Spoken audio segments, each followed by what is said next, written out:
नमस्कार, बहुत स्वागत है आपका। आप देख रहे हैं इंडिया न्यूज। मैं हूं पिंकी धनखड़ आपके साथ। महाकुंभ में धर्म संसद हुई, जिसमें पीएम से सनातन बोर्ड बनाने की मांग की गई। हालांकि 13 अखाड़े और सभी 4 शंकराचार्य इसमें शामिल नहीं हुए। धर्म संसद में जगत गुरु विद्या भास्कर और कथावाचक देवकी नंदन ने पीएम मोदी से संसद में वर्शिप एक्ट को खत्म करने की मांग की। उन्होंने कहा कि हम इस संबंध में सरकार को मांग पत्र भी भेज रहे हैं।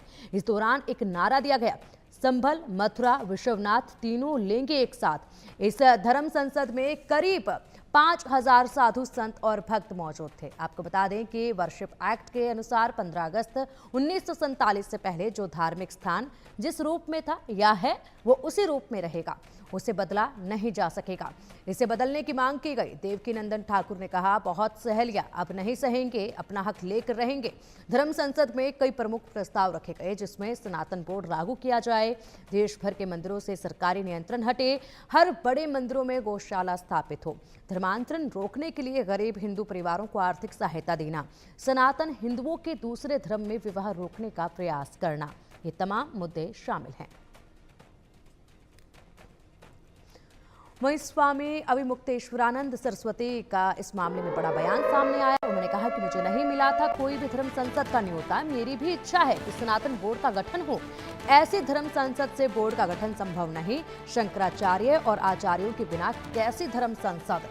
ऐसे में पहले ये बातें सामने आ रही थी कि देवकी नंदन ठाकुर ने सभी को न्योता दिया है धर्म संसद में शामिल होने के लिए, लेकिन कोई भी धर्म संसद में शामिल होने के लिए नहीं पहुंचा। चारों शंकराचार्य वहां मंच पर नजर नहीं आए, जिसके बाद सवाल उठने लगे। अब ऐसे में यहाँ एक बड़ा बयान सामने आया, जिसमें कहा जा रहा है कि कोई भी न्योता नहीं दिया गया था धर्म संसद में शामिल होने का। स्वामी अविमुक्तेश्वरानंद सरस्वती का ये बयान है और उन्होंने कहा है कि हमें कोई न्योता ही नहीं दिया गया इस धर्म संसद में शामिल होने का, और शंकराचार्यों और आचार्यों के बिना कैसे धर्म संसद हो सकती है।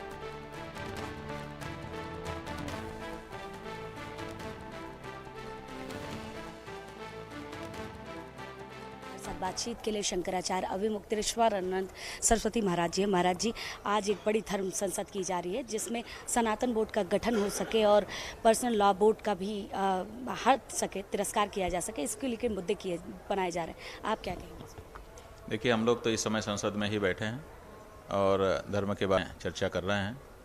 हमारे तो प्रतिदिन संसद निरंतर चल रही है। सनातन धर्म की समस्याओं के बारे में विचार करके तदनुरूप धर्मादेश जारी कर रहे हैं। सनातनियों के घर में उसको संप्रेषित कर रहे हैं। हम अपना कार्य कर रहे हैं। बाकी कहाँ इतना बड़ा मेला है, कहाँ क्या हो रहा है, अपने को क्या जानकारी। महाराज जी, आपको नहीं बुलाया गया है इस धर्म संसद में? हमें ऐसी कोई जानकारी नहीं है, आपके माध्यम से पता चल रहा है। महाराज जी, बहुत सारे साधु संतों ने इस धर्म संसद का विरोध किया, कह रहे हैं कि राजनीति की जा रही है, केवल राजनीति के लिए धर्म संसद चल रही है। हम ये नहीं कह सकते हैं, क्योंकि हमें उस बारे में ज़्यादा जानकारी ही नहीं है। जब तक इस बारे में अध्ययन न कर लिया जाए, कुछ कहना मुश्किल है। सनातन बोर्ड के गठन के लिए भी एक बात कही जा रही कि गठन हो जाएगा इस धर्म संसद से। हमको जानकारी नहीं है। हमारी धर्म संसद ने पहले ही इस पर विचार करके सनातन धर्म संरक्षण परिषद की घोषणा कर दी है, और उसमें 4 शंकराचार्य हैं, कांची मठ के महाराज जी हैं, और 5 वैष्णवाचार्य, रामानंदाचार्य, रामानुजाचार्य, वल्लभाचार्य, निम्बारकाचार्य, मध्वाचार्य हैं, 13 अखाड़ों के प्रमुख हैं। तो इस तरह से एक सनातन धर्म संरक्षण परिषद तैयार हो चुकी है और उसकी बैठक होने वाली है कुछ दिन बाद। कल मैंने आपके नाम की भी ये चर्चा की थी कि सनातन संरक्षण परिषद नाम दिया जा रहा है और यही नाम आगे बढ़ेगा, तो उन लोगों ने इस पर भी मुहर लगाई थी कि इसी नाम से हम आगे बढ़ेंगे। हाँ, तो जो भी धार्मिक लोग हैं वो इसमें निश्चित रूप से रुचि लेंगे, और ये धीरे धीरे एक अच्छा आकार लेकर के सनातन धर्म की संस्थाओं के संरक्षण में अपना योगदान करेगी संस्था। और वहीं अब अखाड़ा परिषद भी धर्म संसद का आयोजन करेगा। देवकी नंदन ठाकुर से अलग नई धर्म संसद का आयोजन किया जाएगा। धर्म संसद में 13 अखाड़ों से कोई नहीं पहुंचा था। सनातन हिंदू बोर्ड स्वतंत्र निकाय कथावाचक का बनाया हुआ है, और ऐसे में अब अखाड़ा परिषद अपनी एक अलग धर्म संसद चलाएंगे, यानी कि अब 2 धर्म संसद हो गई हैं। अब देखने वाली बात ये होगी कि जब अखाड़ा परिषद अब दोबारा अपनी एक अलग धर्म संसद बनाएंगे और उसमें यहाँ पर मुद्दों को उठाया जाएगा, तो क्या इसमें कथावाचक देवकी नंदन ठाकुर पहुंचेंगे। और अब इसी पर हमारी सहयोगी इसी पर हमारी सहयोगी आरजू सेठ हमारे साथ जुड़ गई हैं अधिक जानकारी के लिए सीधा प्रयागराज से। आरजू, धर्म संसद को लेकर बवाल नया खड़ा हो गया है। ऐसे में अगर बात की जाए तो कल जो धर्म संसद हुई, देवकीनंदन ठाकुर मंच पर काफी भावुक भी नजर आए। उसमें चारों शंकराचार्य नहीं पहुंचे थे। ऐसे में अब एक के बाद एक बयान सामने आ रहे हैं। जिस तरीके से अगर हम बात करें, स्वामी अविमुक्तेश्वरानंद सरस्वती ने कहा है कि हमें बुलाया नहीं गया, हमें न्योता नहीं दिया गया, हमें तो पता ही नहीं था कि धर्म संसद चल रही है। और दूसरी तरफ अब अखाड़ा परिषद अपनी अलग धर्म संसद शुरू करने जा रहा है। जी बिल्कुल, देखिए अगर बात करें तो जहां एक तरफ धर्म संसद को लेकर लगातार जो स्टेटमेंट्स है वो सामने आ रहे हैं, लेकिन उसी को अगर दूसरी तरफ देखें तो कल मौनी अमावस्या है और उसको लेकर हम इस वक्त संगम तट पर मौजूद हैं और यहाँ पर तैयारियां जो है वो भव्य और दिव्य चल रही हैं। तस्वीरों के जरिए आपको दिखाना चाहेंगे किस तरीके से यहाँ पर अगर आप देखें तो लगातार जगमगाई हुई प्रयागराज जो है वो इस वक्त नजर आ रही है और लगातार तैयारियां जो है वो भी चल रही है, क्योंकि कल सुबह जो मुहूर्त है वो 5 बजे का रखा गया है और सुबह 5 बजे से ही जो तमाम अखाड़े हैं, साधु संत हैं, नागा साधु हैं, वो एक एक कर यहाँ पर आएंगे, संगम में स्नान करेंगे। जहाँ पे संगम है गंगा यमुना और सरस्वती का, यहाँ पर स्नान करके उसके बाद पूजा अर्चना जो है वो भी देखने को मिलेगी और उसको लेके उत्साहित जो है वो डिवोटीज भी नजर आ रहे हैं जो दूर दराज से यहाँ पर प्रयागराज के संगम नगरी में पहुंचे हुए हैं। इनसे बातचीत भी करेंगे, कहाँ से आए हैं और कितना उत्साह लोगों के अंदर है। कहाँ से आए हैं सर? हरियाणा से जी, पलवल से। कितने उत्साहित है? बहुत ही बढ़िया, बहुत ही अच्छा बंदोबस्त है, बहुत ही बढ़िया। अच्छा, हाँ, बहुत लगता है महाकुंभ में ये अपना हिंदू धर्म का हुआ है, बहुत अच्छा हुआ है अपना पर्व, गंगा जी में नहाने का, बहुत संगम में, हाँ बहुत अच्छा हुआ है। कल मौनी अमावस्या भी है, उसके लिए आप लोग कितने बजे आएंगे सुबह? हम रात भर यहीं रुकेंगे। बहुत अच्छा लग रहा है हमें, बहुत काफी ठंड है इधर, अच्छा लग रहा है। कहाँ से आए हैं? मुंबई से। मुंबई से आए।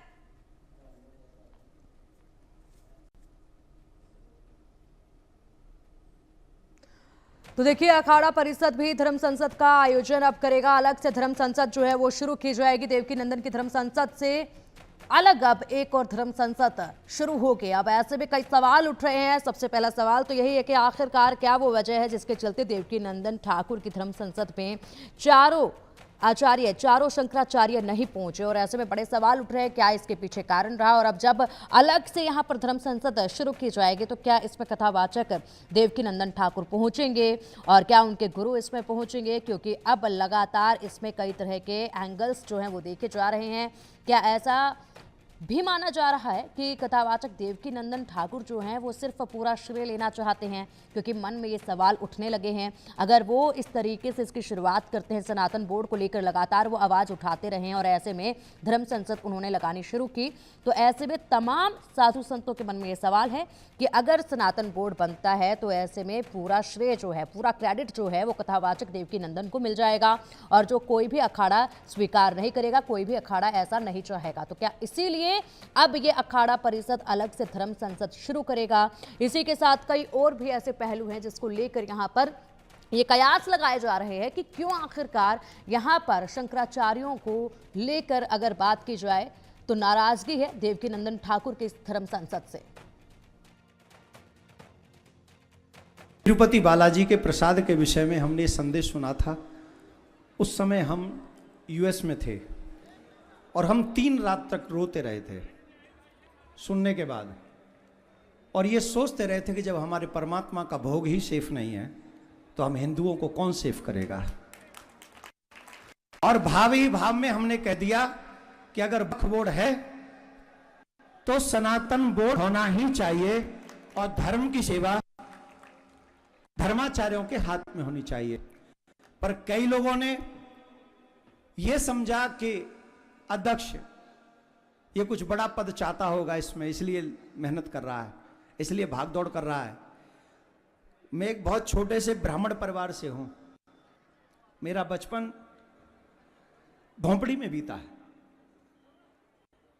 मैं 6 वर्ष की आयु में अपने गांव से, अपने घर से, अपने परिवार से दूर हो गया था और ये मुझे जानने वाले जानते हैं। और उसके बाद पूज्य जगत गुरु मेरे आचार्य श्री निम्बार्क आचार्य भगवान ने मुझे अपनाया, मुझे निम्बार्क संप्रदाय का तिलक दिया, माला दी, मंत्र दिया, जिससे मैं इस जन्म में अपना उद्धार कर सकूं। और उसके कारण इस गांव से निकले हुए एक ब्राह्मण बच्चे को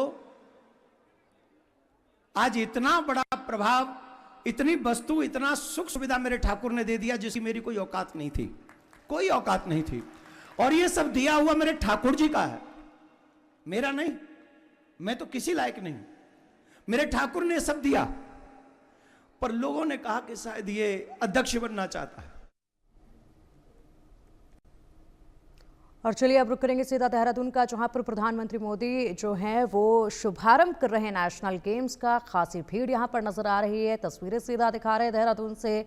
और खासा ही देहरादून में प्रधानमंत्री मोदी आज शुरुआत कर रहे हैं नेशनल गेम्स की। देहरादून से पीएम मोदी लोगों को संबोधित भी करेंगे। उससे पहले ये भीड़ आप देख सकते हैं, जहां पर हर कोई इंतजार कर रहा है। देहरादून की जनता यहां पर नजर आ रही है।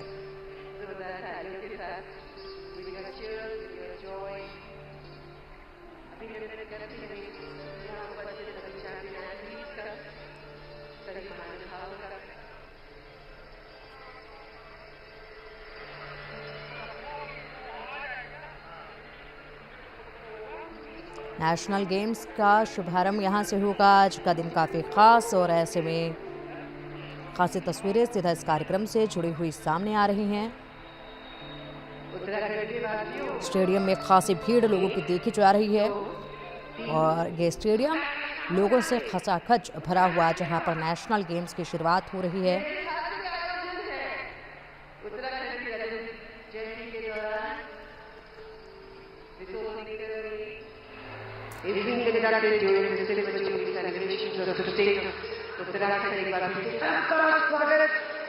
यहाँ उपस्थित दर्शक हमें ऑनलाइन और टेलीविजन पर देख रहे करोड़ों भारतवासी आपका स्वागत है।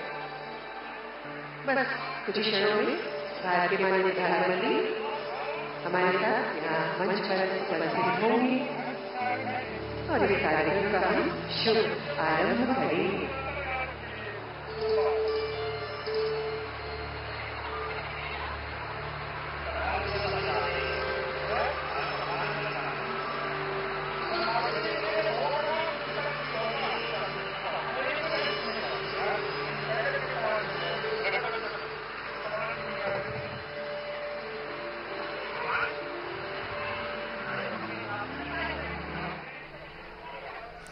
तो उत्तराखंड में देहरादून में आज रंगारंग सांस्कृतिक कार्यक्रमों के साथ 38वें राष्ट्रीय खेलों का आगाज़ हो रहा है। प्रधानमंत्री मोदी यहां राजीव गांधी अंतर्राष्ट्रीय क्रिकेट स्टेडियम में आयोजित समारोह में खेलों की आज शुरुआत करने जा रहे हैं। पारंपरिक अंदाज में प्रधानमंत्री मोदी का स्वागत और इसके साथ आगाज़ होगा इसका। पीएम के सामने 35 टीमों के एथलीट परेड करेंगे। उत्तराखंडी निवासी जो हैं वो अंतर्राष्ट्रीय बैडमिंटन खिलाड़ी लक्ष्य सेन उन्हें मशाल सौंपेंगे और इसी के साथ ये खासी तैयारियां जो हैं वो देखी जा रही हैं। 14 फरवरी तक चलने वाले राष्ट्रीय खेलों में देश भर के 11,000 से अधिक खिलाड़ी हिस्सा लेंगे। कई कॉम्पिटिशन्स के लिए टीमें उत्तराखंड पहुंची हुई हैं और आज यहाँ पर ये शुभारंभ किया जाएगा। भव्य आयोजन किया गया है। राष्ट्रीय खेलों का शुभारंभ आज होगा और उसकी खासी तैयारियां आप देख सकते हैं। पूरी तरीके से स्टेडियम जो है वो खचाखच भरा हुआ नज़र आ रहा है और यहाँ पर आप ये भव्य तैयारियां उद्घाटन समारोह की देख सकते हैं। खूबसूरती से पूरे स्टेडियम को सजाया गया है। सबसे पहले प्रधानमंत्री मोदी के सामने एथलीटों की परेड होगी। खेलों का शुभारंभ पीएम मोदी करेंगे। इस दौरान सांस्कृतिक कार्यक्रम भी होंगे।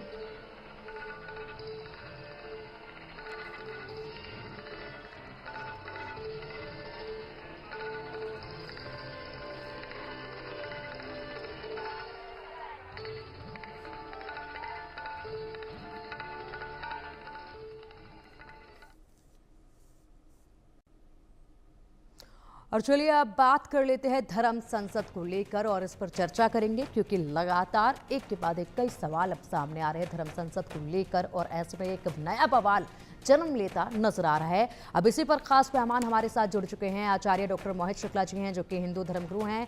मोहित जी, बहुत बहुत स्वागत है आपका इंडिया न्यूज़ पर। और इसी के साथ एडवोकेट शोएब सिद्दीकी जी हमारे साथ हैं, मुस्लिम स्कॉलर हैं। शोएब जी, बहुत बहुत स्वागत है आपका इंडिया न्यूज़ पर। सबसे पहले हम बात करना चाहेंगे मोहित जी से। मोहित जी, कल धर्म संसद हुई और धर्म संसद में चारों शंकराचार्य नहीं पहुंचे। ऐसे में उसको लेकर सवाल उठ रहे हैं और अब बड़ा सवाल ये भी है कि अखाड़ा परिषद ने ऐलान कर दिया है कि अखाड़ा परिषद यहां पर अलग से धर्म संसद की शुरुआत करेगा। आखिरकार क्या नौबत, क्यों ये नौबत आई कि अलग धर्म संसद की शुरुआत की जाएगी? देखिए, सनातन बोर्ड बने इस पर सभी लोग एक मत हैं और चारों शंकराचार्य और जितने महामंडलेश्वर हैं और जितने अखाड़ा परिषद के जो प्रमुख हैं वो सभी एक मत हैं और सभी हिंदू चाहते सनातन, क्योंकि जो सुअर की चर्बी तिरुपति बालाजी के प्रसाद मिलाई गई उससे हर आम हिंदू से लेकर हर व्यक्ति आहत है और सब लोग चाहे सनातन बोर्ड बने। मगर जब कोई प्रस्ताव रखा जाता है, बोर्ड बनता है, तो उस पर चिंतन मनन होता है। अब यहाँ पर देखिए, मन भेद नहीं मत भेद है। मत भेद होना अलग चीज है, मन भेद होना अलग चीज है। तो शास्त्र कहता है कि मत भेद होना चाहिए मगर मन भेद नहीं हो, क्योंकि मत भेद होने से मंत्रणा होती है, अच्छे अच्छे सुझाव आते हैं। तो सब लोग अगर विचार करना चाह रहे हैं, अलग अलग करें और फिर एक मत हो। परिवार में भी ऐसे ही होता है, समाज में भी, राष्ट्र में भी, विश्व में भी। अब देखिए, भारत में जब संसद, जो हमारी भारतीय संसद है, संविधान की है, उसमें भी चर्चा होती, कई कई दिन तक एक बिल पे चर्चा होती और होनी भी चाहिए। और ये नागरिक शास्त्र में मैंने भी पढ़ा है, आपने पढ़ा होगा कि जितनी चर्चा हो लेकिन अच्छा मोहित जी, नए लेकिन मोहित जी, क्या अलग अलग धर्म संसद लगा कर ये चर्चा की जाएगी? क्या वो भी तो गलत है ना? नहीं, देखिए ऐसा है ना कि शंकराचार्य जी ने कहा कि देखिए, और अन्य महामंडलेश्वर ने ये भी कहा कि अगर वहां पर एक ही धर्म संसद में सारे धर्माचार्य इकट्ठा होंगे। ऑलरेडी आप देखिए कि कल कितना बड़ा स्नान है और जो है शाही स्नान हो रहा है और मौनी अमावस्या, इतना सब बड़ा पर्व है और सब एक साथ, तो कितना अगम भीड़ हो जाएगी और कैसे इतने प्रमुख संत एक साथ हो जाएंगे। देखिए, सनातन धर्म बहुत बड़ा है और सब एक व्यवस्था उत्पन्न हो जाएगी। इसलिए थोड़ा थोड़ा मंत्रणा सब जगह होगी, फिर सारे प्रमुख के बैठ के एक प्रस्ताव बना के उसको पारित कर देंगे। उसमें बहुत जल्दी ही आपको ये समाचार मिलने वाला है कि जो है सभी संत एक मत हो जाएंगे इसके ऊपर। और अभी जो ये चल रहा है ये स्वाभाविक है, इसमें कुछ भी आश्चर्य नहीं होना चाहिए। क्या कुंभ के समापन से पहले ये समाचार मिल जाएगा कि सब के विचार एक हो चुके हैं? हाँ जी, बिल्कुल मिल जाएगा और ये इस पर कार्य चल रहा है। और जो देवकी नंदन जी हैं, अन्य लोग, सभी लोग बिल्कुल, जहां पर निष्पक्षता होती है, स्वार्थ भावना नहीं होती है, वह प्रस्ताव निश्चित पारित होता है, सब लोग एक मत से स्वीकार करते हैं। और वो देवकी नंदन जी तो सभी शंकराचार्यों का बहुत सम्मान करते हैं, चरण वंदना करते हैं, चरण धोते हैं। और अभी लखनऊ में भी धर्म संसद जब होने वाली थी, राम भगवान की स्थापना थी, यहाँ पर एक रात पहले इस प्रशासन ने नहीं दिया, तो मैं स्वामी विवेकानंद सरस्वती जी से भी मिला था, उनके विचार भी बहुत अच्छे हैं। सभी लोग इस पर एक मत है सनातन जी। ठीक है मोहित जी, आएंगे आपके पास। फिलहाल हमारे साथ एक और खास मेहमान जुड़ चुके हैं, हिंदू धर्मगुरु यतिमा चेतनानंद सरस्वती जी हमारे साथ हैं। बहुत बहुत स्वागत है सरस्वती जी आपका इंडिया न्यूज़ पर। चर्चा चल रही है धर्म संसद को लेकर। यतिमा, जो चर्चा अब चल रही है, ऐसे में उम्मीद ये लगाई जा रही थी कि जब सनातन बोर्ड को लेकर बातें शुरू हुई तो सभी शंकराचार्य एकजुट आएंगे, विचार विमर्श होगा, उसके बाद तमाम जो बातें होंगी वो सामने रखी जाएंगी और उसके बाद सनातन बोर्ड के गठन की तरफ आगे बढ़ा जाएगा। लेकिन यहाँ पर तो शुरुआत में ही अब एक नया बवाल शुरू हो गया है, एक मत नजर ही नहीं आ रहे हैं, अलग अलग अब धर्म संसद लगती नजर आएंगी। नहीं, देखिए, कुंभ परिक्षेत्र बहुत बड़ा परिक्षेत्र है और शंकराचार्य जी की, आदि गुरु शंकराचार्य जी की अपनी एक व्यवस्था होती है।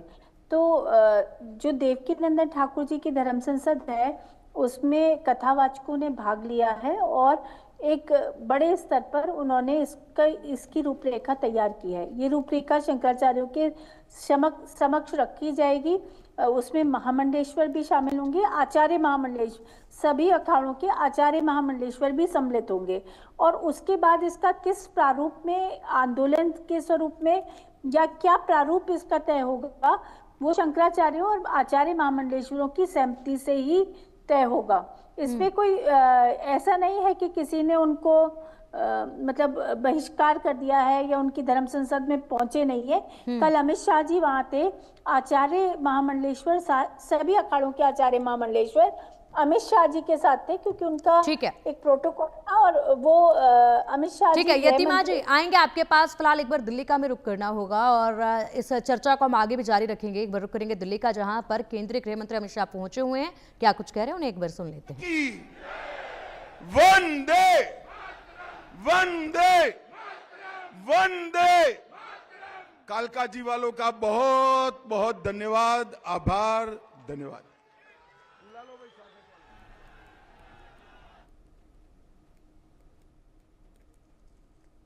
और ये तस्वीरें सीधा मंच से कालका जी में पहुंचे हुए हैं केंद्रीय गृह मंत्री अमित शाह, और ऐसे में आम आदमी पार्टी पर जमकर निशाना साधा है। इसी के साथ जनसभा को संबोधित करते हुए तमाम भारतीय जनता पार्टी के एजेंडों को भी सामने जनता के रखा है और जमकर आम आदमी पार्टी को घेरने का भी काम यहां से किया है। बढ़ेंगे अब आगे और चर्चा हम जारी रखेंगे। यतिमा जी आप अपनी बात पूरी कीजिए। जी देखिए, तो मैं यही बताई थी आपको कि कोई भी मतभेद नहीं है, कोई भी मनभेद नहीं है, एक प्रक्रिया है। उस प्रक्रिया के अनुरूप सभी कार्य होने हैं। शंकराचार्य जी, आचार्य महामंडलेश्वर, सभी के समक्ष देवकीनंदन ठाकुर जी एक सैनिक है। देखिए, उनकी भूमिका एक सैनिक की है। वो अपने बड़ों के सामने उस प्रारूप को रखेंगे और बड़े जिस तरीके से आचार्य महामंडलेश्वर और चारों पीठ के शंकराचार्य जी, पूज्य शंकराचार्य जी जिस तरीके का निर्णय लेंगे, उसी प्रारूप में फिर आंदोलन को आगे बढ़ाया जाएगा। ठीक है, आएंगे आपके पास। शोएब जी हमारे साथ जुड़े हैं। शोएब जी क्या कुछ कहेंगे, अभी ताजा जो हलचल चल रही है, जिस तरीके से सनातन बोर्ड को लेकर चर्चाएं चल रही हैं, उस पर आप क्या कहेंगे? मैं अकेला ही चला था जानिबे मंजिल, मगर लोग साथ आते गए और कारों बनता गया। सनातन बोर्ड चलने की बड़ी बड़ी मीटिंग की जा रही है। अगर आप थोड़ा सा बैठ पे जाए मैडम, तो लोग आवाज क्लियर नहीं है इनकी। शोएब जी आएंगे आपके पास। फिलहाल आपकी आवाज़ जो है वो साफ नहीं आ रही, नेटवर्क इशू कुछ नज़र आ रहा है और ऐसे में बहुत सारी प्रतिक्रियाएं सामने आ रही हैं और प्रतिक्रिया जो है वो अखाड़ा, अखिल भारतीय अखाड़ा परिषद अध्यक्ष रविंद्र पुरी जी महाराज के भी सामने आई है। क्या कुछ उनका कहना है वो सुन लेते हैं। हमारे साथ अखाड़ा परिषद के अध्यक्ष रविंद्र पुरी महाराज जी है। महाराज जी, धर्म संसद हुआ, अखाड़े का कोई नजर नहीं आया। आप लोग प्रेस कॉन्फ्रेंस में भी थे, लेकिन उस पूरी धर्म संसद में आप लोग क्यों नहीं थे? बहुत बहुत आशीर्वाद, साधुवाद। आपको ज्ञात होगा आज हमारे गृह मंत्री जी और हमारे मुख्यमंत्री जी दोनों आज प्रयागराज में आए थे और हमें कल ही फोन आया था दिल्ली से, महाराज आपको स्नान में रहना है। तो जब गृह मंत्री जी भी है, मुख्यमंत्री जी भी है, तो हम धर्म संसद में कैसे जाते, इसलिए हम वहाँ जा नहीं पाए। और जितने भी हमारे अखाड़े, जितने संत महात्मा, हमने आज अपने मुख्यमंत्री जी के साथ और गृह मंत्री जी के साथ स्नान किया था और सभी महात्मा वहीं थे और हम सुबह से शाम 6 बजे तक गृह मंत्री जी के साथ थे, इसीलिए वहाँ कोई संत नहीं पहुँच पाया। सुपुकाहट तो ये भी है कि अखाड़ा परिषद ने वो पूरी तरीके से बहिष्कार कर दिया था राजनीति की वजह से। नहीं, हमने बहिष्कार नहीं किया। देवकीनंदन जी बहुत अच्छे व्यक्ति, हमारे बहुत प्रिय है और उन्होंने बहुत अच्छा कार्य किया है।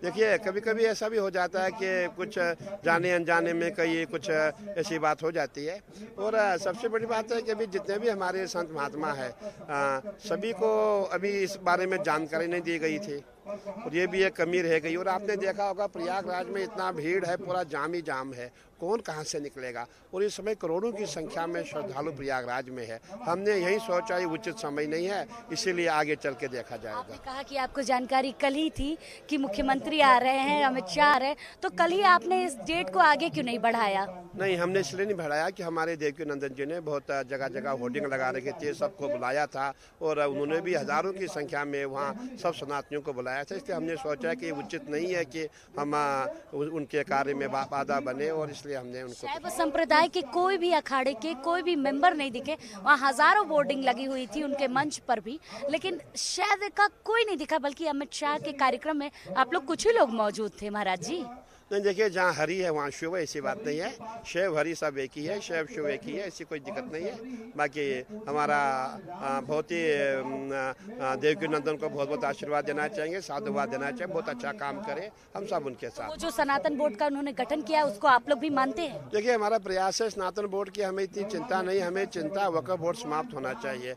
और जितने भी हमारे संत महात्मा, हमारे महामंडलेश्वर आचार्य महामंडलेश्वर है, सभी की बैठक हुई थी। सभी ने मुझसे कहा कि महाराज देखिए, सनातन बोर्ड को भी आप रहने दीजिए, पहले वक्फ बोर्ड का खात्मा करना, वक्फ बोर्ड को समाप्त करना है। तो संतों का प्रयास है कि भारत में वक्फ बोर्ड समाप्त हो, उसके पश्चात देखा जाएगा। तो मतलब दोबारा सनातन बोर्ड गठन करने के लिए और वक्फ बोर्ड को खत्म करने के लिए धर्म संसद आप लोग फिर से करेंगे? नहीं, ऐसा नहीं है। हम जो धर्म संसद होगी वो इसलिए होगी कि वक्फ बोर्ड समाप्त हो जाए। होगी जरूर। हाँ, होगी, अवश्य अवश्य। और जो ये अध्यक्ष 6 बनाए जा रहे हैं, जो 11 अध्यक्ष इन लोग रख रहे हैं, इसमें आप लोगों की भी मेंबर होंगे या फिर वो जो गठन कर चुके हैं उसी के? नहीं, हम अनभिज्ञ कितने अध्यक्ष बने, हमें कोई जानकारी नहीं है। इसी तरीके की हमें कोई जानकारी नहीं, हमें कोई जानकारी नहीं। तो आप लोग उसमें कोई तरीके से मान्य नहीं करेंगे? नहीं, हमें मान्य का विषय नहीं है, लेकिन हमें जानकारी नहीं है। जब जानकारी होगी तब बता देंगे। और चलिए अब इस वक्त की सुर्खियों पर एक नजर। बड़ी खबर के सह प्रायोजक हैं बनाए हर डिश को खास, like magic, MDH kitchen king मसाला।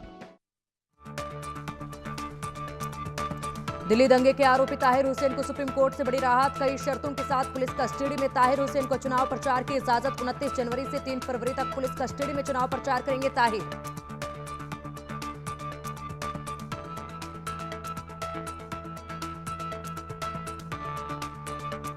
प्रधानमंत्री मोदी फरवरी में जा सकते हैं अमेरिका, कल प्रधानमंत्री मोदी और अमेरिका के राष्ट्रपति ट्रंप से फोन पर हुई बात, दोनों देशों के संबंधों, वैश्विक शांति, समृद्धि और सुरक्षा पर हुई चर्चा। यमुना में जहर पर जारी है सियासत, केजरीवाल के आरोपों पर बिजली बोली, निचले स्तर की राजनीति कर रही आप, केजरीवाल का पलटवार, मैं केस से नहीं डरता, हरियाणा साफ पानी दे।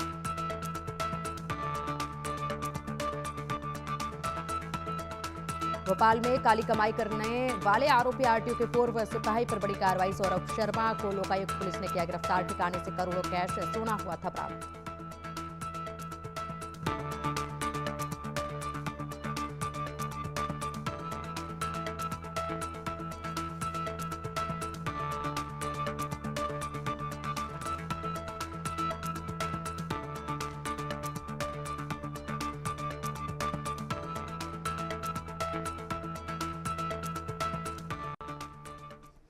और धर्म संसद पर चर्चा लगातार जारी है। इसी बीच सुनते हैं धर्म संसद को लेकर महामंडलेश्वर स्वामी प्रेमानंद महाराज का क्या कुछ कहना है। इनसे बात की हमारी सहयोगी वर्षा शाही ने। धर्म संसद में अखाड़े का कोई नहीं नजर आया, कोई भी महामंडलेश्वर नहीं नजर आया, ना ही अखाड़ा परिषद कहीं नजर नहीं आया। इसी मुद्दे पर चर्चा करने के लिए हमारे साथ निरंजनी अखाड़े के महामंडलेश्वर प्रेमानंद महाराज जी। महाराज जी, आप लोग कहीं नजर नहीं आए, कहीं पर भी दिखे नहीं, और कई मुद्दों पर चर्चा भी हुई, वहां पर प्रस्ताव भी पास हो गया, अध्यक्ष भी बन गए कई लोग, क्यों आप लोग नहीं दिखे?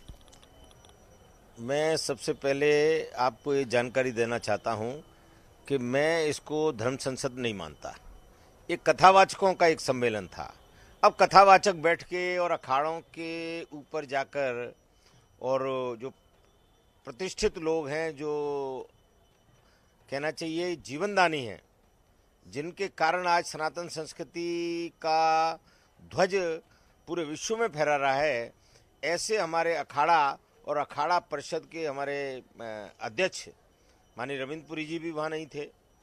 और भूल से अगर कोई महामंडलेश्वर चला गया हो तो मुझे मालूम नहीं है, परंतु ये धर्म संसद नहीं है, ये कथावाचकों का एक आपस में बैठ के सम्मेलन है, और जिसमें जो प्रस्ताव पारित हुए हैं ये कथावाचकों पर ही लागू होते हैं, गृहस्थियों पर लागू होते हैं और कथावाचकों पर लागू होते हैं। मतलब जो आज उन्होंने सनातन बोर्ड का गठन किया है वो आप लोग नहीं मानते? कथावाचक ऐसे बोर्ड का गठन करने लग गए तो फिर अखाड़े क्या करेंगे? जो महामंडलेश्वर हैं, जो पूरे विश्व में धर्म को पोषित करते हैं और सिर्फ धर्म और धर्म के लिए ही जीवन जीते हैं, वो लोग क्या करेंगे? ऐसे 4 लोग मिलकर अगर कोई काम कर लेंगे तो उसको सनातन बोर्ड का नाम नहीं दिया जा सकता। सनातन बोर्ड का गठन कब होगा आप लोगों के हिसाब से? हम सब लोग इसके लिए प्रयासरत हैं। अभी हमारा मौनी अमावस का बहुत बड़ा जो है स्नान है, और उसको दृष्टिगत रखते हुए हम सब लोगों ने निर्णय लिया है कि ये थोड़ी सी, क्योंकि हमारे जितने महामंडलेश्वर हैं सब अनेक सेक्टरों में हैं, तो उनको आने में बहुत तकलीफ है, रास्ते में जाम पड़े हुए हैं। आप ही ने बताया कि मैं 3 किलोमीटर की दूरी 3 घंटे में तय की हूँ, तो इस ऐसी सब परिस्थितियों को देखते हुए अभी इसको थोड़ा स्थगन किया गया है। निश्चित इसकी इसी कुंभ में बैठक होगी और बोर्ड गठन का निर्णय लिया जाएगा, जिसके लिए माननीय हमारे अखाड़ा परिषद के अध्यक्ष रविंद्रपुरी जी सतत प्रयासरत हैं। मतलब अखाड़ा परिषद फिर से एक बार कोशिश करेगा और सनातन बोर्ड गठन के लिए एक नई डेट आएगी। अखाड़ा परिषद तो शुरू से कोशिश कर ही रहा है। अखाड़े ने ही तो संस्कृति को आज तक बचा के रखा है। पहले हमारे यहाँ सनातन परिषद होती थी, वो भी सब अखाड़ों के कोऑर्डिनेशन से चलती थी, तो अखाड़ा तो शुरू से ही प्रयासरत है। और बस अभी क्या है, थोड़ा सा ये जो बहुत ज़्यादा कुंभ में लोगों का आना जारी हो गया है, रास्ते जाम हो गए हैं, तो ये सब असुविधाओं को देखते हुए, क्योंकि सब लोगों का एक स्थान पर पहुंचना आवश्यक है, ये एक व्यक्ति का निर्णय नहीं है, पूरे अखाड़े का निर्णय है, पूरे महामंडलेश्वरों का निर्णय है, और जितने हमारे से पंथ संप्रदाय जुड़े हुए हैं उन सबका निर्णय है, और वो सब होंगे वहाँ। तो वो डेट, इसलिए ये मुझे लगता है कि हम शाही स्नान के बाद किसी भी दिन ये डेट का निर्णय आप लोगों को बताएंगे, आप उसका इंतजार करिए। और चलिए अब इसी पर चर्चा जारी करेंगे। यतिमा जी, आपसे जानना चाहेंगे, अभी आपने सुनी प्रतिक्रियाएं यहाँ पर, जिस तरीके से रविंद्रपुरी जी ने अपनी बातें रखी। सबसे पहले उन्होंने कहा कि यहाँ पर आधे से ज़्यादा लोगों को पता ही नहीं था धर्म संसद के बारे में, आधे साधु संतों को मालूम नहीं था। उसके बाद उन्होंने एक सवाल के जवाब में कहा कि हमने इस धर्म संसद को आगे के लिए इसलिए नहीं बढ़ाया क्योंकि जगह जगह पर होर्डिंग्स लगी हुई थी, लोग उसमें पहुँच रहे थे, हम नहीं चाहते थे कि देवकी नंदन ठाकुर के कार्यक्रम में कोई बाधा हम लोग डालें। यहाँ पर 2 तरह की उनकी प्रतिक्रियाएं सामने आ गई हैं। उसके बाद आपने सुना यहाँ पर स्वामी प्रेमानंद महाराज को भी, जिन्होंने कहा कि भूल से कोई महामंडलेश्वर वहां चला गया तो चला गया, कथावाचक कैसे किसी भी सनातन बोर्ड का गठन कर सकते हैं, अखाड़े फिर क्या करेंगे, क्या अखाड़ों में जो बैठे हैं महामंडलेश्वर, जो शंकराचार्य हैं, कि वो तो पूरा जीवन ही अपना धर्म के लिए जीते हैं, ऐसे में वो लोग क्या करेंगे अगर कथावाचक यहाँ पर बोर्ड बनाने लग गए तो? नहीं, देखिए, मैंने आपको प्रारंभ में ही कहा था, और रविंद्रपुरी जी ने जो अखाड़ा परिषद के अध्यक्ष हैं उन्होंने यही कहा, वही बात दोहराई है।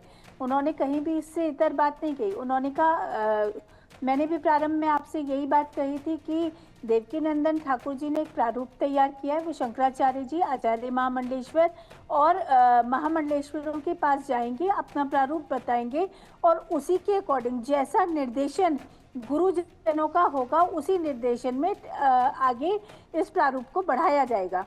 रविंद्रपुरी जी ने भी बिल्कुल यही बात कही कि कल बहुत भीड़ थी, कल वहाँ गृह मंत्री आए हुए थे, अमित शाह जी का स्नान था, प्रोटोकॉल में वो सब सारे आचार्य महामंडलेश्वरों को वहाँ रहना था, तो वहाँ उपस्थित होना ज़्यादा आवश्यक था। जब होर्डिंग लग जाते हैं किसी कार्यक्रम में, पैसा खर्च होता है, लाखों लोग आते हैं कार्यक्रम में, उनकी भोजन की व्यवस्था होती है, तो आचार्य लोग या संत लोग ये नहीं चाहते कि किसी का भी अपमान हो या किसी का कार्यक्रम खराब हो। एक धर्म संसद हुई, उसमें एक प्रारूप तैयार हुआ, उस प्रारूप को आगे आचार्य महामंडलेश्वर, करना तो अखाड़ों को ही है। मैंने तो प्रारंभ में ये बात कह दी थी कि इसका प्रारूप अखाड़े तय करेंगे, इसका प्रारूप देवकी नंदन ठाकुर जी सिर्फ बनाकर देने वाले हैं, लेकिन जाना वो संतों के श्री चरणों में ही है। आचार्य महामंडलेश्वर और शंकराचार्यों के श्री चरणों में ही इस प्रारूप को रखा जाएगा। उसके बाद जब उनकी मोहर लग जाएगी, तब जब वो कोई आंदोलन या कोई प्रक्रिया तय करेंगे, उसी के अनुरूप होगा, क्योंकि संत समाज की सहमति के बिना ये कार्य हो ही नहीं सकता है। तो मैं तो प्रारंभ से इस बात को, और रविंद्रपुरी जी ने उसी बात का समर्थन किया है, अपने जो भी बात उन्होंने यहाँ कही है उसी का समर्थन है। और प्रेमानंद जी, ठीक है, तो एक कथावाचक को श्रेय अखाड़े नहीं देना चाहते हैं, और इसलिए शायद अखाड़ा परिषद जो है वो अपनी अलग से धर्म संसद शुरू करेंगे। श्रेय का विषय नहीं है जी, यहाँ श्रेय का, देखिए मैं क्लियर कर दूं, यहाँ श्रेय का विषय नहीं है, और संतों को, लेकिन प्रेमानंद महाराज ने जो बात कही है उससे तो बिल्कुल यही लगता है। नहीं, प्रेमानंद जी ने कहा अवश्य है, लेकिन देखिए कभी कभी गुरुजन अपने बच्चों से रुष्ट हो जाते हैं, लेकिन ऐसा नहीं है कि प्रेमानंद जी इससे कहीं बाहर है। होना वही है जो अखाड़े चाहेंगे, और इसमें श्रेय देने या श्रेय लेने की कोई बात ही नहीं है। पर कोई भी आंदोलन, देखिए सनातन को लेकर कोई समझने वाली जो बात है, सनातन संस्कृति के उद्धार के लिए, सनातन संस्कृति के संरक्षण के लिए, सनातन संस्कृति के संवर्धन के लिए कोई भी आंदोलन बिना शंकराचार्य जी और आचार्य महामंडलेश्वर की अनुमति के नहीं हो सकता है। उनके चरणों में जाना ही होगा। ठीक है। यतिमा आएंगे आपके पास। शोएब जी, आपका रुख करना चाहूंगी मैं। यहाँ पर जिस तरीके से आपने भी ये प्रतिक्रियाएं सुनी हैं और अखिल भारतीय अखाड़ा परिषद के अध्यक्ष ने जिस तरीके से कहा है कि धर्म संसद होगी और अखाड़ा परिषद इस धर्म संसद को शुरू करेंगे, जिसमें सबसे पहला जो मुख्य मुद्दा रखा जाएगा वो यही होगा कि वक्फ बोर्ड को खत्म किया जाए। सबसे पहले वक्फ बोर्ड खत्म होगा, उसके बाद आगे विचार किया जाएगा। देखिए ऐसा है कि पहले ये जो इनका झगड़ा चल रहा है, पहले उस पर बात कर लें। वक्फ बोर्ड पे तो जाहिर सी बात होगी, क्योंकि टारगेट है वक्फ बोर्ड। लेकिन वक्फ बोर्ड को लेकर तो पहले से ही प्रक्रिया जो है वो तो चली रही है। संपत्ति को लेकर देखिए धर्म संसद की जो मीटिंग चल रही थी, उसमें आप देखिए कितने लोग नहीं पहुंचे, और मामला यहाँ तक बढ़ गया कि टिप्पणियां होने लगी। और आप देखिए, लेकिन शोएब जी, वक्फ बोर्ड को लेकर अगर बात करें तो ये जो खिंचातानी अभी चल रही है, इसका असर वक्फ बोर्ड पर थोड़ी पड़ जाएगा। तो मैं बात आपकी भी कह दूंगा, फिर अपनी कह दूंगा, 1 मिनट में पूरी बात मुकम्मल है। देखिए ये जो बात चल रही है, एक समुदाय में ये इल्जाम लग रहा था कि सनातन बोर्ड के वो आड़े आ रहे हैं, ऑब्जेक्शन लगा रहे हैं। अब आप देखिए 2-4 दिन के अंदर आप देखिए सब बातें सामने आ गई कि आपस में ही एक नहीं है लोग। लेकिन मेरी ये देवकी नंदन जी से भी गुजारिश है, देखिए मैं कर देवकी नंदन जी बहुत बड़ी शख्सियत है, मैं उनको सम्मान करता हूँ और एक शेर के साथ की बात करता हूँ कि मैं अकेला ही चला था जानिबे मंजिल, मगर लोग साथ आते गए और कारवां बनता गया। कुछ लोगों ने कहा कि वहाँ अमित शाह जी आ रहे थे इसलिए मैं नहीं आ पाया, और तो मैं ये कह रहा हूँ कि खुदा का शुक्र है कि मुसलमानों पर इल्जाम नहीं लगा। आप देखिए, लेकिन मैं ये भी कहना चाहूंगा, इस सर सैयद अहमद जिन्होंने मुस्लिम यूनिवर्सिटी बनाई थी, जब अलीगढ़ यूनिवर्सिटी, तो जब उन्होंने सोचा था मुस्लिम यूनिवर्सिटी बनाने के लिए, और जब वो किसी के पास चंदा लेने आते थे, अभी टोपी झुकाते थे कि इसमें कुछ पैसे दे दिए यूनिवर्सिटी का, मेरा ख्याल है तो लोग थूक देते थे, तो वो थूक को चाटते थे, टोपी पहन लेते, आगे चले जाते थे। तो आप अपने मकसद में रहिए, इंशाल्लाह होगा। और सनातन बोर्ड में आप बताइए कौन आप ऑब्जेक्शन लगा रहा है? आप देखिए, आप इलाहाबाद में देखिए, प्रयागराज में कल शाही स्नान है, आज भी हमारे बड़े बड़े नेता लोग सेंट्रल के गए थे, वहां पर गए थे। अब आपने जो बात ही कही है वक्फ बोर्ड ही कही है, वक्फ बोर्ड की आप बात देखिए, जो हमारे बुजुर्गों ने, बाप दादाओं ने जो वक्फ जमीनें की थी वो इसलिए की थी, उसमें देखिए कोई समुदाय नहीं रखा था उन्होंने। ऐसा नहीं कि मुसलमान को फायदा हो, लेकिन मुसलमान की वो चीज छीन ना जाए। उन्होंने सोचा कि ये जो गरीब लोग होते हैं, उसमें चाहे औरत हो चाहे मर्द हो, वक्त आने पर उनकी मदद की जाए, बड़े बड़े कॉलेज बन जाए, अस्पताल बन जाए, उनकी मदद की जाए। उसके बाद आप देखिए संशोधन की बात आने लगी। पहले लोग वक्फ बोर्ड खत्म करने की बात कर रहे थे, उसके पहले लाभ सनातन बोर्ड वाली बात आई। देखिए इंटेंशन जो होता है वो असल होता है। आप सनातन बोर्ड बनाइए, भाई आपके साथ हूँ, हर मुसलमान आपके साथ है, बनना चाहिए। आप 80% है, मैं 20% हूँ, लेकिन आप इंटेंशन ये रखिए कि मुझे तो सनातन बोर्ड बनाना है, मुझे अपनी चीज सुरक्षा रखनी, मैं आपके साथ हूँ। लेकिन आप देखिए जिस तरह यहाँ पे देवकी नंदन सर मोहतरम के प्रोग्राम में, उनकी मीटिंग में जो उन्हीं के आचार्य लोग नहीं पहुंचे, बड़े बड़े लोग नहीं पहुंचे, तो उनको बड़ा धक्का पहुंचा। तो इसमें आप देखिए मुसलमान भी खतरा का है, मुसलमान अपनी चीज बता रहा है। शोएब जी चलिए ठीक है, ये आप जो बोल रहे हैं कि उन्हीं के लोग जो हैं वो नहीं पहुंचे धर्म संसद में, अगर बात कर ली जाए तो वक्फ बोर्ड को लेकर तो पहले से ही आवाज उठ रही है कि वक्फ बोर्ड खत्म होना चाहिए। इस दिशा में जो है कुछ बदलाव की तरफ काम भी हो रहा है और उसको लेकर भी लगातार बैठकें हो रही हैं, उसमें भी लगातार हंगामे हो रहे हैं, तो बदलाव तो हो ही रहा है वक्फ बोर्ड में भी। ऐसे में यहाँ पर इन लोगों के बीच में आपसी वार्ता क्या रही क्या नहीं रही, लेकिन बदलाव तो जो दूसरी तरफ चल ही रहा है वक्फ बोर्ड में। और ऐसे में हम आपसे इस पर जानना चाहेंगे, जिस तरीके से आप बहुत जल्द अखाड़ा परिषद धर्म संसद लगाएंगे और उसमें प्रमुखता से जो बात रखी जाएगी वो वक्फ बोर्ड को खत्म करने को लेकर ही रखी जाएगी। देखिए मुल्क चलता है संविधान से और संविधान से चलेगा, हर इंसान संविधान को मानेगा। वक्फ बोर्ड संविधान से चल रहा है? नहीं, देखिए फिर मैं देखिए विश्व बात काटेंगी तो बात हो नहीं पाएगी। मैं हर समुदाय कह रहा हूँ, मतलब अगर सनातन बोर्ड बने तो संविधान को ठेस, वक्फ बोर्ड सही है? नहीं, देखिए हर चीज संविधान चलेगी, वक्फ बोर्ड भी संविधान चलेगा। उसमें आप देखिए मुल्क के वजीर आजम, हमारे प्रधानमंत्री और रियासत के वजीर आला, हमारे मुख्यमंत्री जी, इन लोगों ने जो उसमें अमेंडमेंट की बात की, देखिए आप किसी के धर्म को आप टोटल हटा नहीं सकते। कोई धर्म के अगर किसी से आस्था लगी है तो अमेंडमेंट हो सकता है, जमीन को अपना बता देंगे तो संतों को कहना ही पड़ेगा वक्फ बोर्ड खत्म किया जाए। देखिए संत हो चाहे हमारे बुजुर्ग हो, हमारे संत हो या बुजुर्ग हो, मैं सबका सम्मान करता हूँ, मैं सबकी जूतियां सीधी करता हूँ। नहीं तो महाकुंभ की जमीन आपकी है, मतलब आप जो कहे वो सब सही है। देखिए वक्फ बोर्ड में जो जमीनें दी गई थी, जो वक्फ लोगों ने किया था, वो आपको मालूम है कि किस समुदाय ने किया था। अच्छा शोएब जी, आप बार बार कह रहे हो प्रॉपर्टी को लेकर, जमीन को लेकर, शोएब जी आप बार बार जमीन को लेकर कह रहे हैं, कल भी आप चर्चा में थे और उस वक्त भी बात हुई थी, और ऐसे भी जिस तरीके से आप ही के सहयोगी कह रहे थे कि जो वक्फ बोर्ड में जमीन है वो हमारे दादा परदादाओं की दी हुई जमीन है। देखिए अब दादा परदादा, उन्होंने एक मिसाल दी थी, सगे दादा की बात हो ना, पुरखों की बात जो उन्होंने करी थी, पुरखों की बात होती है कि मिसाल दिया थी पुरखों वाली बात, तो जाहिर सी बात अगर आप हिस्ट्री उठा के देख लिया, जो जमीन दी गई थी वो कैसे दुगनी होती चली गई लगातार, और उसके डॉक्यूमेंट्स कहाँ पे हैं, उसके पेपर कहाँ पर है? देखिए डॉक्यूमेंट की अगर बात है, अरे मैं बात मुकम्मल कर दूं। देखिए जो जमीन दी थी, जाहिर सी बात है दिन ब दिन हर चीज बदलती है। आप देखिए जब इलेक्शन होता है, ठीक है एक एक करके मोहित जी एक बार शोएब जी को सुन लेते हैं, उसके बाद आपको भी सुनेंगे। जी जी देखिए पिंकी जी, होता है जब इलेक्शन होता है तो आप कहती है राहुल गांधी की पिछले इलेक्शन में 2 करोड़ प्रॉपर्टी दिखाई गई थी, आज 50 करोड़ की दिखाई जा रही है। तो देखिए ऐसा नहीं होता, जाहिर सी बात वक्फ की जमीन हो चाहे सनातन बोर्ड का आने वाले वक्त जमीन हो, दिन ब दिन उसमें इजाफा होता है, मुल्क तरक्की कर रहा है, वो चीजें तरक्की करती है, इजाफा होता है, उसके प्रॉपर डॉक्यूमेंट भी होते हैं, कागजात भी होते हैं। शोएब जी यतीमा कुछ कह रही है, यतीमा को सुन लेते हैं। शोएब जी वक्फ बोर्ड खत्म करने के लिए मैं जवाब दूंगा, उससे पूछिए आप, मैं जवाब दे रहा हूं। शोएब जी एक बार मोहित जी को सुन लेते हैं, शोएब जी मोहित जी को सुन लेते हैं एक बार, शोएब जी एक बार मोहित जी को सुनने दीजिए। मोहित जी क्यों मैं बता रहा हूँ क्यों, देखिए वक्फ बोर्ड जो है का आतंक बढ़ता जा रहा है। जो सतयुग से महाकुंभ होता रहा, संतों की भूमि को, भारत की भूमि को, पवित्र भूमि को इन्होंने कह दिया ये वक्फ बोर्ड का है।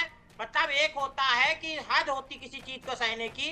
गोपेश्वर महादेव मंदिर हुसैनाबाद में था, वहां बोर्ड लगा दिया कि वक्फ का है। जब मीडिया ने पूछा तो मौलाना कह रहे हैं पूरा हुसैनाबाद ही हमारा है। तो इस तरीके की जो बातें ये करेंगे और पानी मतलब जब हद से ऊपर गुजर जाएगा तो वक्फ बोर्ड को खत्म करने की बात कहेंगे। देखिए बिल्कुल मोहित जी, शोएब जी समय की बहुत पाबंदी है। ऐसा है देखिए जो अभी चंद लोगों ने जो प्रोग्राम चल रहा है प्रयागराज में 144 साल बाद आया है, मैंने खुद उसका वेलकम किया था। चंद लोगों सस्ती शोहरत पाने के लिए उसको वेलकम तो सर करना ही पड़ेगा। बहुत बहुत शुक्रिया आपका। खैर समय की बहुत पाबंदी है, समय की बहुत पाबंदी है और अब रुकना होगा इस चर्चा में हमें यहीं पर। बहुत बहुत शुक्रिया आप सभी का इंडिया न्यूज के साथ जुड़ने के लिए, इस चर्चा में शामिल होने के लिए। बढ़ेंगे आगे। अगर आप संगम स्नान के लिए हवाई जहाज से प्रयागराज पहुंचना चाहते हैं तो कम से कम 2-3 बार सोचिएगा, क्योंकि इस रूट पर हवाई किराए अब भारी उछाल में देखे जा रहे हैं। एक तरफ प्रयागराज जाने वाली ट्रेनों में टिकट नहीं है तो वहीं दूसरी तरफ हवाई किराया 4 गुना तक बढ़ चुका है। ट्रैवल पोर्टल के अनुसार 28 जनवरी को चेन्नई से प्रयागराज जाने और 2 दिन बाद वापसी के टिकट के लिए आपको 53,000 रुपये से अधिक खर्च करना पड़ सकता है। कोलकाता से जाने आने के टिकट की कीमत आपको 35,500 रुपये से अधिक देनी पड़ सकते हैं। यहाँ पर हैदराबाद, मुंबई, दिल्ली से ये 50,000 के आसपास देखी जा रही है इस वक्त, और बेंगलुरु से 51,000 रुपये से अधिक के जो चार्जेस हैं वो दिखाए जा रहे हैं। सोचिएगा जरा किराया किस हद तक बढ़ गया है यहाँ पर, और आस्था जो है वो लोगों की अब भारी पड़ने लगी है, क्योंकि अब लोगों को अगर प्रयागराज जाना है और यहाँ पर अमृत स्नान में शामिल होना है या फिर प्रयागराज में जाकर संगम में डुबकी लगानी है तो उसके लिए आपको मोटी कीमत चुकानी पड़ सकती है। अगर आप हवाई जहाज से जाना चाहते हैं और बहुत कम वक्त में वहां पहुंचकर जल्दी से संगम में डुबकी लगाकर वापस आना चाहते हैं तो इसके लिए आपको मोटी रकम चुकानी पड़ेगी।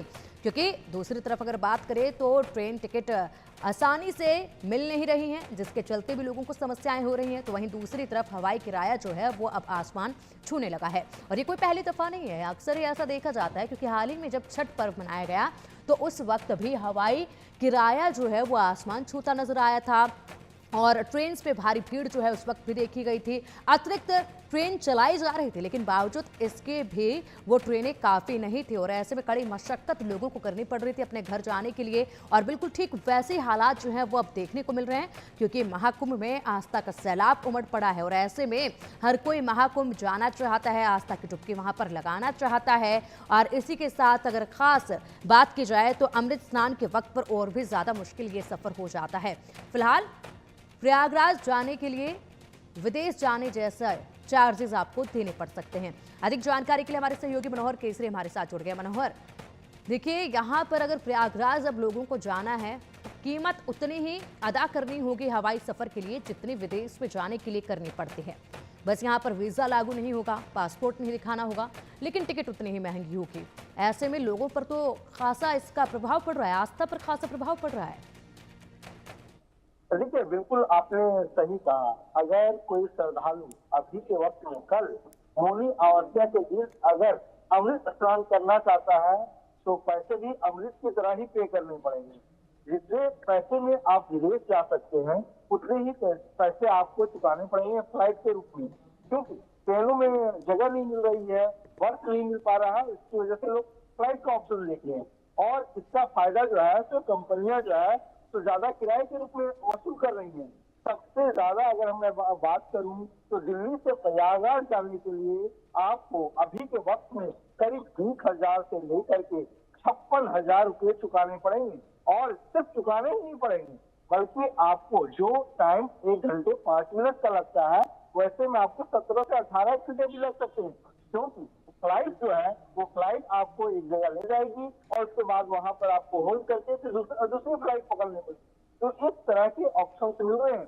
वहीं अगर आप लखनऊ से प्रयागराज जाना चाहते हैं तो लखनऊ से प्रयागराज जाने में आपको 34,000 रुपये से लेकर के 50,000 रुपये तक चुकाने पड़ सकते हैं। ये मैं अभी से लेकर के अगले 24 घंटे की बात कर रहा हूँ। तो आप समझ सकते हैं 1 गुना नहीं, 2 गुना नहीं, 10-10 गुना किराया जो है वो बढ़ चुका है। और तो आम पब्लिक जाए कहाँ, कैसे जाए, कैसे जो है तो आस्था की डुबकी लगाए। और इसे लेकर के अब राजनीति भी तेज हो गई है। आम आदमी पार्टी के सांसद राघव चड्ढा ने कहा है कि सरकार जो है तो कंपनियों पर लगाम लगाए, कंपनियों को कहे कि जो 5 से 8,000 किराया है वो ले, न कि ये लूट जो मचा हुआ है वो लूट करे, क्योंकि श्रद्धालुओं की सेवा जो सबसे बड़ा धर्म है और सरकार इससे जल्द से जल्द कंपनियों से बात करेगी। बिल्कुल, जिस तरीके से लगातार इस पर बातचीत भी हो रही है, बैठक भी हो रही है, लेकिन नतीजा कोई निकलता नजर नहीं आ रहा है। ऐसे में क्या लगता है मनोहर, क्योंकि यहाँ पर देखिए अमृत स्नान जो है वाकई में काफ़ी महंगा हो गया है। एक तरफ तो लगातार लोगों से ये कहा जा रहा है सरकार की तरफ से कि आप महाकुंभ आइए, महाकुंभ चलो, महाकुंभ आकर आप स्नान कीजिए और ऐसे में वहाँ की व्यवस्थाएं देखिए, लेकिन दूसरी तरफ यहाँ पर जब किराया ही इतना ज़्यादा बढ़ा दिया जाएगा तो कैसे जाएंगे लोग महाकुंभ तक? ये बड़ा सवाल उठ रहा है इस वक्त की। लोगों की मुश्किलें बढ़ती जा रही हैं। ऐसे में हर किसी को इतना समय नहीं होता है कि 2-4 दिन बाय रोड जाकर वहां पर स्नान किया जाए। बहुत लोग ऐसे हैं जो बहुत जल्दी जाकर जल्दी वापस आना चाहते हैं, उनके लिए तो बहुत मुश्किल भरा ये सफर हो गया है। फिलहाल बहुत शुक्रिया आपका इन तमाम जानकारियों के लिए। देखना होगा क्या कुछ समाधान इसका निकलता है। तो देखिए लगातार यहाँ पर किराया जिस तरीके से बढ़ा है उसके बाद से एक के बाद एक असर जनता पर पड़ता भी नजर आ रहा है। ऐसे में लगातार लोगों की प्रतिक्रियाएं भी सामने आ रही हैं। देखना होगा इसमें समाधान अब फिलहाल क्या निकलता है। रुकेंगे बुलेटिन में अब एक छोटे से ब्रेक के लिए। खबरों का सिलसिला लगातार जारी रहेगा। आप देखते रहिए इंडिया न्यूज।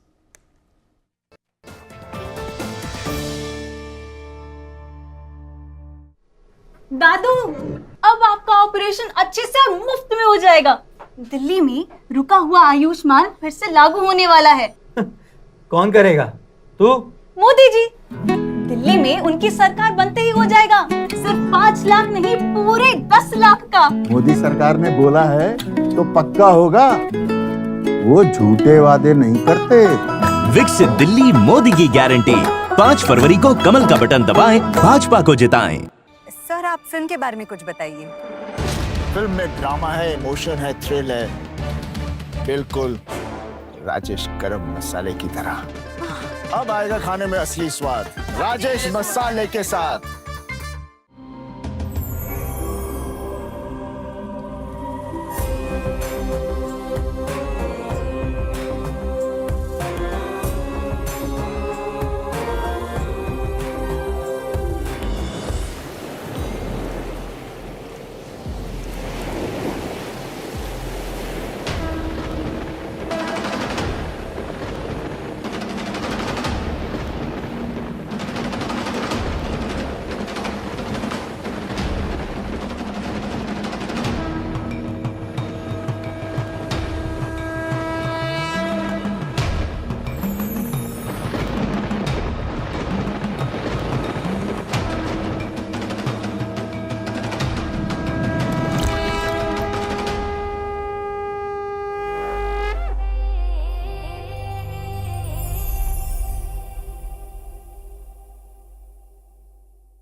अगर आप बनना चाहते हैं एंकर या फिर आप में है जुनून एक तेज तर्रार न्यूज रिपोर्टर बनने का, तो आप ज्वाइन करें ITV इंडिया न्यूज और न्यूज़ का media school.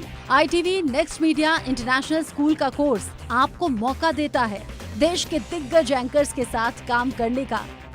ITV next media international school में आप बेहद नजदीक से देख पाएंगे किस तरह से ITV नेटवर्क के दिग्गज पत्रकारों की टीम दिन रात खबरों पर काम करती है। इस कोर्स के दौरान आप सीखेंगे एंकरिंग की एक एक बारीकी उन एंकर्स के साथ जो देश को रखते हैं हर खबर से बाखबर। ITV next media international school का ये कोर्स आपके एंकरिंग स्किल्स को करेगा इतना सशक्त मजबूत जिससे आप बनेंगे वो चेहरा जो दुनिया देखेगी और पसंद करेगी।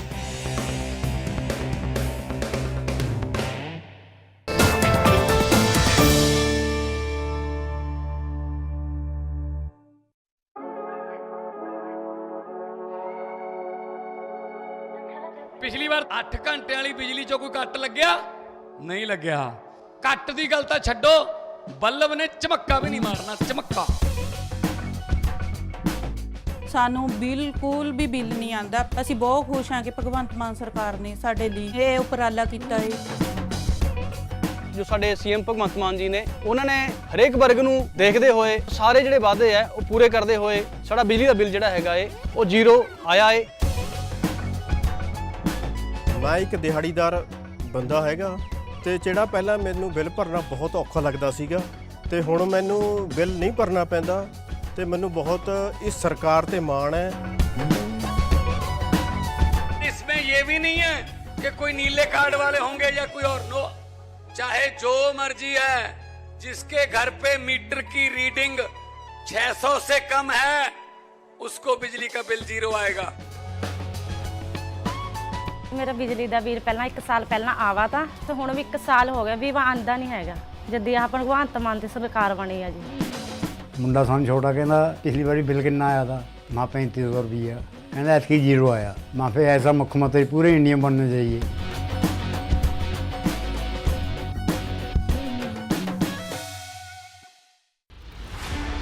देश की बात